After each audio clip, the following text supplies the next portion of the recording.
actual word, but the satellite system that he was describing in the James Bond movies. Okay. Okay, so we are rebalancing the global economy, and it's very easy to underestimate the power of the tsunami that has been unleashed. Right now, the per capita income in the United States is $52,000. In China, it's up to almost $10,000. In India, it's still, 2 years ago, it was still $4,000. Imagine a world where they're all $52,000, or they're all $100,000. I don't know, it could go many different ways. But that's a very, very different world than the one we're living in. And part of the tensions we're all dealing with is the competition as we now compete directly, globally, and our opportunities are direct and global. So it's a very big switch. For that rebalancing to happen, if you're Russia, if you're India, if you're China, and you want to be at the 52,000, then you need to have a global GPS system. You need to have a lot more satellites than you do. And remember when I said I think there's a traffic jam coming in low Earth orbit? Some people say there's a traffic jam now. We certainly have a debris problem. We have, if you look at the number of countries who are adding on space programs and starting to increase their space budget, everybody's realizing, oh, you know, do I want to depend on the United States for my clearance systems and my payment systems, or do I need to get some satellites up there and do it myself? You know, think of it this way. You know, sometimes I think that the satellite industry financed Edward Snowden. They said, oh, well, how can we get a pickup in demand? But he certainly helped them do it. Okay. Part of this is global internet users. In 1995, less than 1% of the global population was on the internet. As of 2005, 1 billion was on the internet. 2010, 2 billion were on the internet. 2014, 3 billion. Several days ago, it was estimated $3.234 billion.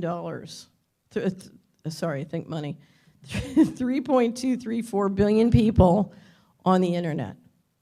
One of my favorite essays, in fact, he comes from Texas. Michael Ventura once wrote, and he said, we're standing in the storm of our own being, because now we have 3.2 billion people who can talk to each other directly. What we're trying to figure out is how we can do that in a way that's energizing for all of us. Okay, but that's a huge explosion, and it's very recent. Okay, and a lot of it comes to the fact that we've dramatically brought down the cost of a smartphone, and you're getting smartphone adoption, and so most of the access is through pads or phones, no longer through computers. Okay, now, what does that mean? Why is this important?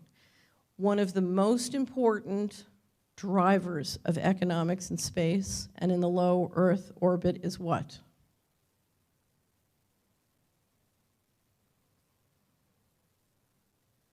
What's the most profitable thing to control on the planet? Fiat currency, okay? One of the quotes I always use is, my quote is, Mr. Global doesn't care whether we call it dollars or wampum beads as long as it's digital. And that's because if you can field a global digital currency through low-cost payment systems, and we're not there yet, you need a lot more satellites, and you need a lot more sort of Apple Pay, Google Wallets, and PayPal and other products going into the emerging markets. If you look at our transaction costs in the Western and the developed world, there's no way the emerging and frontier markets can fund or bear that level of transaction costs. So one of the things they're trying to do is dramatically drive the transaction costs down to zero. And that requires satellites, and that requires digital systems and payment systems beyond what we have now. But this is, you know, if I was to look at the low Earth orbit and I would say, what is the biggest game going up there other than military? It's driving towards a fiat currency, and what's going to happen in terms of the design of the digital payment systems. Okay, we've all heard a lot about how much debt we have. Debt's exploded over the last 20 years. Coming into the bailouts, the developed world was very in debt, and then during the bailout period, we levered up the developing world. And so now you have about 40 countries that have more than 100% GDP in terms of debt, and that's considered sort of a tipping point. And I have many financial commentators who always say, oh, it's the end of the world, it's never going to work, this is terrible. Well, here's the reality.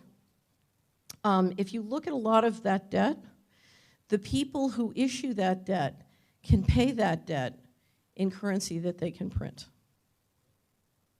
Okay, so one of Alan Greenspan's great quotes is the American government can't default.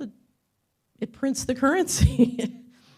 Okay, because we can't default. We can just, if I can print the money off of my computer that pays my credit card's debts, then I can run my credit card debts up all day long because I can just print the money off of my computer.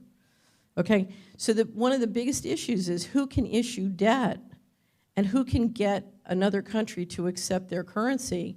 And what you discover, a lot of it depends on what their military capacity is. And now their military capacity depends on what they have floating around in space. It's very interesting. If you look at the Chinese latest white paper on their military strategy for the next 5 years, what do they talk about? They talk about building a global GPS satellite system. Why? Because they want their currency to be adopted and they want to build payment systems that go global.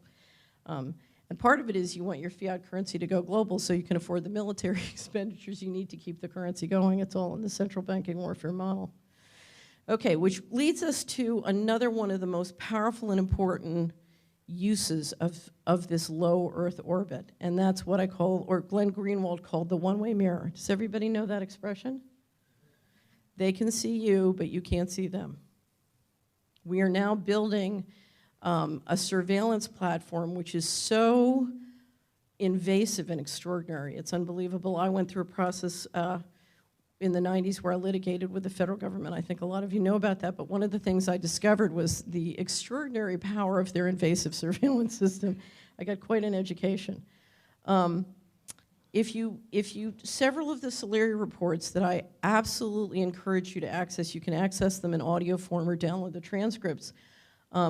One is by Dr. Nafeez Ahmed, wonderful investigative journalist called The CIA, NSA, and Google, on the history of the development of Google. A second is an interview I did with Adam Trombley, Entrainment, Subliminal Programming, and Financial Manipulation. I think you cannot navigate the modern world unless you are very knowledgeable about entrainment and its applications. Some people refer to it as mind control, but I think we're dealing with more than just propaganda these days. I think we're dealing with very sophisticated technology that's designed to literally change our mind and to act in ways which are not in our self-interest. I'm an investment advisor, that's my day job. And one of the reasons I did this audio seminar is I kept running into clients who were literally being tricked by this technology to do with something, to make investments that had a 100% chance of losing the money. And I couldn't get them to see logic even with math, and it was very frustrating. And I said, okay, we've got to confront this as a real issue. And then finally, soft weapons.